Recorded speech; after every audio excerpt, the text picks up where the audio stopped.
ఇప్పుడున్న పరిస్థితుల దృష్ట్యా ఇప్పుడు మనకి నల్ల తామర పురుగు, నల్ల పేను, దాంతోపాటు ఎర్ర నల్లి మనకి మిరప తోటలో కొసలు మాడిపోతున్నాయి. ఇక్కడ వచ్చే ఇగురు మాడిపోయి నల్లగా అయిపోయి పూత రావట్లేదు, ఇగురు రావట్లేదు, మన ఆకు అనేది ముడుచుకొని పోతూ ఉంది.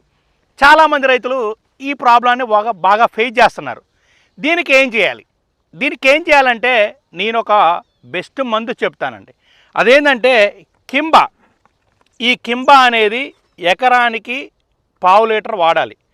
దీని ద్వారా ఏం పోతుందంటే మనకి మిరప తోటలో వచ్చేటువంటి తెల్లదోమ పోయిద్ది, పచ్చదోమ పోయిద్ది, నల్లి పోయిద్ది, ఎర్ర నల్లి పోయిద్ది. దాంతోపాటు మంచి గ్రోత్ వస్తుంది.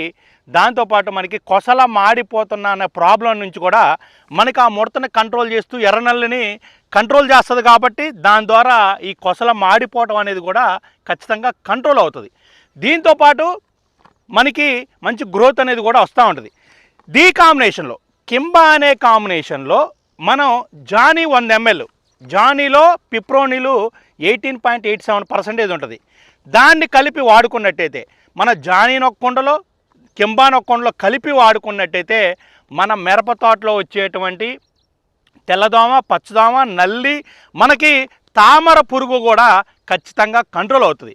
తామర పురుగు వల్ల ఏమవుతుంది, మన ఆకు మన ఈ పూతలో జ్వరబడి దీన్ని మనకి పిప్పి చేసేసి ఆ ముడత అనేది మనకి ఎక్కువ అయిపోయి కొసలు మాడిపోతూ ఉంటుంది తామర పురుగు వల్ల.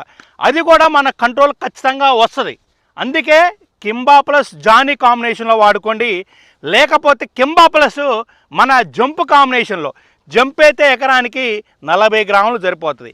కింబా జానీ లేదా కింబా జంపు ఈ కాంబినేషన్లో కలిపి వాడుకున్నట్టయితే మన మిరప తోటలో వచ్చేటువంటి తామర పురుగు, నల్లి, ఎర్ర నల్లి, తెల్లదోమ, పచ్చదోమ, మనకి సన్న పురుగు కూడా కంట్రోల్ అవుతూ ఉంటుంది. ఈ రకంగా A to Z మొత్తానికి కూడా మిరప తోటలో అద్భుతమైన రిజల్ట్ రావడానికి, ఇవన్నీ కంట్రోల్ అవ్వడానికి, ముడత లేకుండా చేసుకోవడానికైతే కింబా జానీ లేదా కింబా జంపు కాంబినేషన్ అనేది అద్భుతమైన రిజల్ట్ వస్తుంది. దీంట్లో మనకి పూత కూడా ఎక్కువగా రావాలి నా దాంట్లో అనుకుంటే ఈ కాంబినేషన్తో పాటు వసుదా కూడా కలుపుకోవచ్చు. వసుదా వల్ల మనకి ఖచ్చితంగా పూత వస్తుంది, చిట్టిగురు వస్తుంది, నలుపుదనం వస్తుంది, మెతకదనం వస్తుంది. ఈ టైంలో మనకి ఆకు అనేది కూడా మందమైపోతూ ఉంటుంది, మెతకదనం అనేది కూడా రావాలి. అలా రావాలంటే మనం వసుదాను కూడా మనం స్ప్రే చేసుకోవచ్చు. ఈ కాంబినేషన్లో స్ప్రే చేసుకున్న ప్రతి రైతుకి అద్భుతమైన రిజల్ట్ వస్తుంది. దాంతోపాటు మళ్ళీ తోట రీకవరీ చేసే టయానికి ఖచ్చితంగా రీకవరీ అవుతుంది. మనకి రీకవరీ అయితే మళ్ళీ ఒక స్టెప్ కాపాడుతుంది.